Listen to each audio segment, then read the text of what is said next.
उत्तराखंड की शांत वादियों में, ठंडी वादियों में आज विपक्ष ने माहौल गर्म किया है। मानसून सत्र का दूसरा दिन है और हम देख सकते हैं कि किस तरह से विपक्ष के तमाम लोग जो है वो बैठे हैं विधानसभा भराड़ीसैंण का जो विधानसभा भवन है उसकी सीढ़ियों पर, और देख सकते हैं कि किस तरह से जो है लगातार तमाम मुद्दों को लेकर के क्या कुछ विषय है बातचीत करेंगे। सुमित हृदय से हमारे साथ हैं हल्द्वानी से।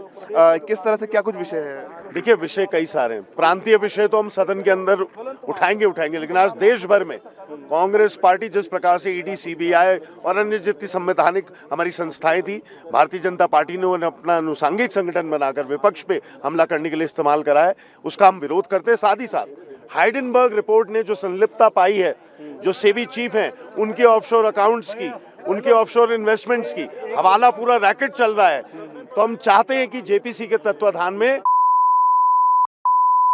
सबकी पूरी भरपूर जांच होकर दूध का दूध और पानी का पानी, पारदर्शिता ये सरकार दिखाए, हमारी मांग है। ठीक है, तो इस तरह से हम देख सकते हैं कि लोग लगातार जो है कांपड़ी जी, आप क्या कुछ कहेंगे?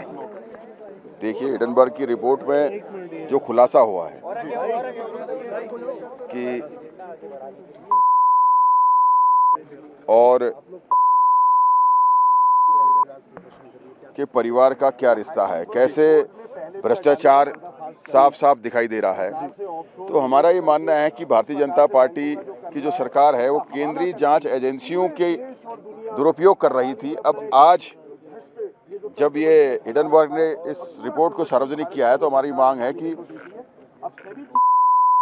और की जो जांच है वो जेपीसी के अंतर्गत करानी चाहिए, ज्वाइंट पार्लियामेंट कमेटी, जिससे कि दूध का दूध पानी का पानी हो सके। संवैधानिक संस्थाओं का दुरुपयोग, देश की जनता का विश्वास संवैधानिक संस्थाओं से कम करना है। आज अगर हम बात करते हैं कि ईडी की, सीबीआई की, इनकम टैक्स की, तो पूरे देश के लोग ये मानते हैं कि ये केंद्रीय जांच एजेंसियां भारतीय जनता पार्टी के आनुषंगिक संगठन बनकर काम कर रही है। ये कहीं पर भी हमारा किसी को न्याय नहीं दे सकती, इसलिए ये खतरनाक है। संविधान और इन संस्थाओं पर जनता का विश्वास कम होना भारतीय जनता पार्टी की बड़ी असफलता है, और हम तो ये कहते हैं कि जेपीसी से जांच होनी चाहिए हिडनबर्ग की रिपोर्ट के आधार पर।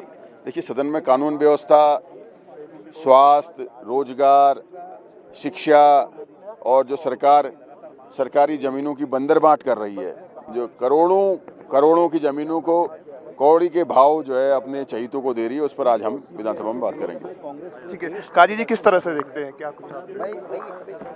देश भर में कांग्रेस पार्टी आज ईडी के दुरुपयोग को लेकर हम लोग धरना कर रहे हैं। ये जो जांच एजेंसियों को भारतीय जनता पार्टी की सरकार ने अपनी एक ऑर्गेनाइजेशन के तौर पर इस्तेमाल करना शुरू कर दिया कि कोई ये विपक्ष की आवाज़ उठेगी और वो एकदम ईडी का इस्तेमाल करेंगे, उसका विरोध में हम लोग यहाँ हैं। अभी इतनी खबरें आ रही हैं कि उसमें जब भी कोई विपक्ष का नेता कोई बोलता है, ईडी उसको आगे कर देती है सरकार। अब हाइडेनबर्ग रिपोर्ट की आधार पर जांच तय हुई थी, सुप्रीम कोर्ट ने जांच तय की थी, उसमें सेबी चीफ जांच कर रही थी, पता चला सेबी चीफ ही उसमें इन्वॉल्व है। तो अब ऐसे तो जांच क्या होगी? वो जब खुद ही जांच, जिनकी खुद ही जांच होनी चाहिए वो खुद जांच का हिस्सा हैं।